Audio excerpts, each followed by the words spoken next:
Saudara-saudari terkasih, apakah saudara sudah memulai hari ini dengan penuh sukacita dan punya niat untuk berbuat baik meskipun kecil?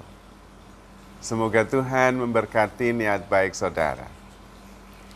Hari ini saya ingin mengajak kita semua merenungkan tentang relasi-relasi kita. Dalam berelasi, seringkali kita merasakan bahwa relasi itu berjalan dengan baik, dinamis, maju kadang-kadang, mundur juga kadang-kadang. Namun seringkali yang terjadi adalah terkejut kadang-kadang ketika menyadari bahwa sahabat, teman, atau siapapun yang kita berelasi dengannya melakukan sesuatu yang tidak pernah terpikirkan sebelumnya. Juga seringkali kita mengalami relasi yang tadinya bagus, kemudian menjadi tidak bagus. Atau sebaliknya. Sebetulnya apa yang terjadi? Rupanya seringkali yang kita alami adalah bahwa kita merasa mengenal seseorang. Padahal sebetulnya kita tidak sungguh-sungguh mengenal orang itu. Seringkali yang kita kenal adalah gambaran saya tentang orang itu, bukan orang itu sendiri.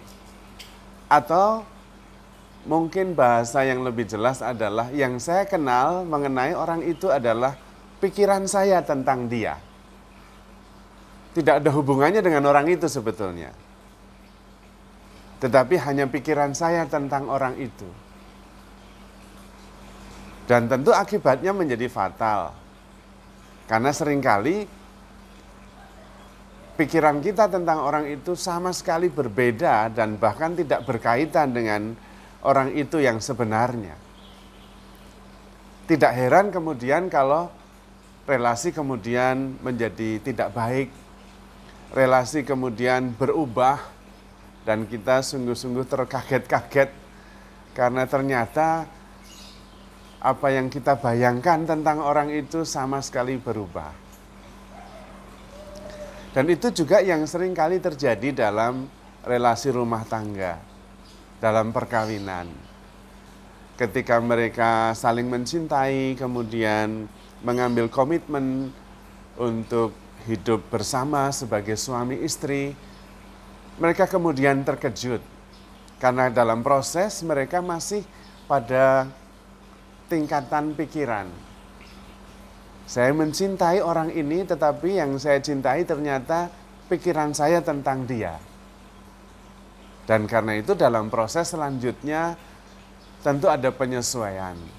Ada yang siap dan kemudian juga ada yang tidak siap. Sebetulnya itu yang terjadi dengan kita semua karena kebanyakan di antara kita hidup di pikiran, bukan dalam kesadaran. Sehingga kita mengenal orang juga di pikiran. Kita mengenal kenyataan juga di pikiran.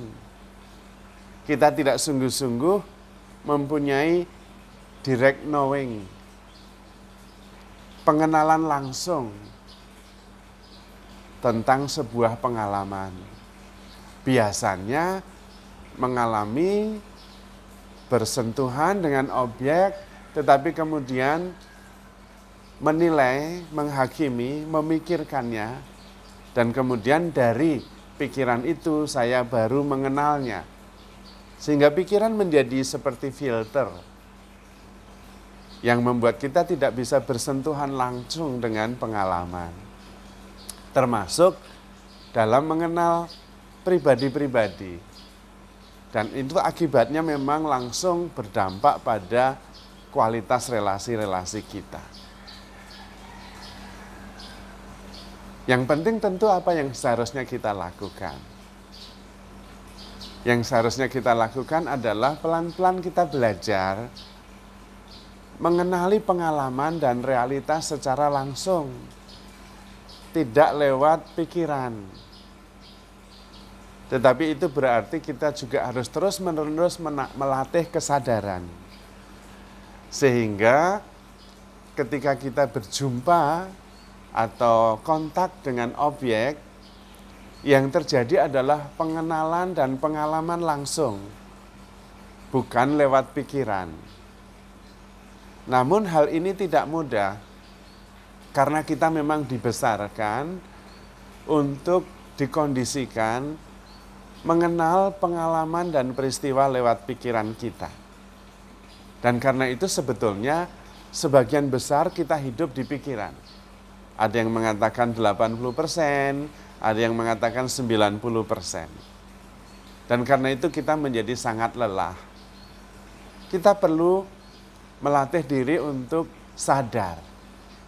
Jadi pertama-tama sadar akan diri sendiri, bukan berpikir.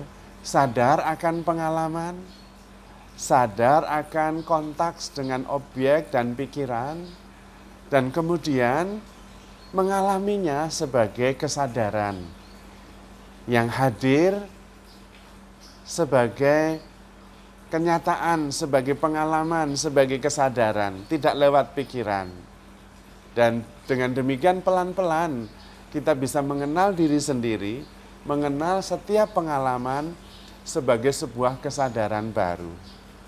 Dan ternyata setiap pengalaman itu selalu baru, termasuk setiap pribadi. Seperti kalau kita mau menyeberangi sungai atau melihat sungai. Kita seperti melihat sungai itu ya sama, setiap hari ya begitu, besok ya begitu. Padahal sungai itu selalu berubah, tidak pernah tetap. Dan itulah pengalaman. Demikian juga dengan pribadi-pribadi. Setiap pribadi itu selalu baru, selalu berubah, tidak pernah sama. Bahkan masa lalu kita juga tidak pernah sama. Karena ketika saya mengingat masa lalu saya sekarang, mungkin suasana hati berbeda dengan nanti. Dan karena itu masa lalu yang saya ingat sekarang dengan masa lalu yang saya ingat nanti tidak sama. Karena yang mengingat subjeknya berubah. Demikian halnya juga dengan pribadi-pribadi yang kita kenal. Kalau kita bisa sadar, kemudian mengenali pribadi-pribadi dalam kesadaran, bukan dalam pikiran, maka kita lebih terbuka. Karena setiap pribadi selalu baru, selalu menyenangkan. Yang membuat pribadi itu selalu sama, oh dia ini pasti begini, pasti begitu, itu pikiran. Pikiran kita statis mengenai peristiwa, mengenai seseorang. Padahal setiap peristiwa, setiap pengalaman selalu baru. Dengan lebih sadar, mendekati pengalaman, mendekati peristiwa, mendekati relasi dan pribadi, dalam kesadaran, kita jauh lebih kaya, lebih antusias, dan selalu baru. Tidak mendekati seseorang, pengalaman, peristiwa, berdasarkan konsep-konsep yang statis, yang membuat kita mempunyai perasaan-perasaan yang tertentu. Wah, kalau dengan dia pasti begini. Itu konsep, itu pikiran. Pengalaman selalu baru, selalu segar.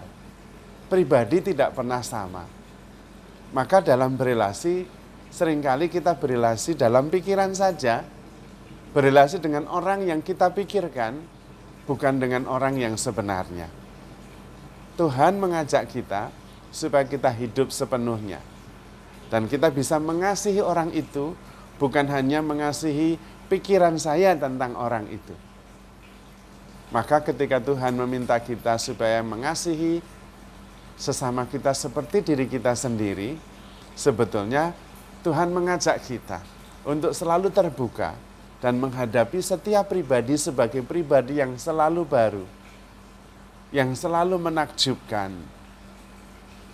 Kalau kita bisa menyadarinya dalam kesadaran, maka kemudian kita tidak terbelenggu oleh gambaran kita tentang orang itu. Dan karena itu kita bisa selalu mengasihi, karena saya bukan cerita saya tentang masa lalu. Demikian halnya orang lain bukan cerita masa lalu tentang orang itu. Setiap perjumpaan adalah perjumpaan yang menakjubkan, sebagai pengalaman baru di mana Tuhan hadir menunjukkan dirinya lewat kesadaran kita. Sehingga kita bisa mengenali setiap peristiwa, setiap orang sebagai pribadi yang baru terus-menerus. Dan karena itu kita selalu bisa mencintainya. Namun kita harus belajar untuk mengalami setiap peristiwa dengan kesadaran, bukan dalam pikiran. Karena Tuhan juga selalu hadir dalam setiap peristiwa, bukan hanya hadir di dalam pikiran kita. Maka saudara-saudari terkasih, mari kita menyadari kehadiran Tuhan dalam setiap peristiwa yang selalu baru. Sehingga kita menghadapi hidup kita dengan sepenuhnya, sepenuh kesadaran, sepenuh kehadiran kita. Terutama dengan sadar, kita akan menyadari kehadiran Tuhan yang selalu mencintai kita, selalu baru, selalu membimbing, selalu membesarkan hati kita. Maka saudara-saudari terkasih, handle yourself with care because you are loved. Tuhan memberkati.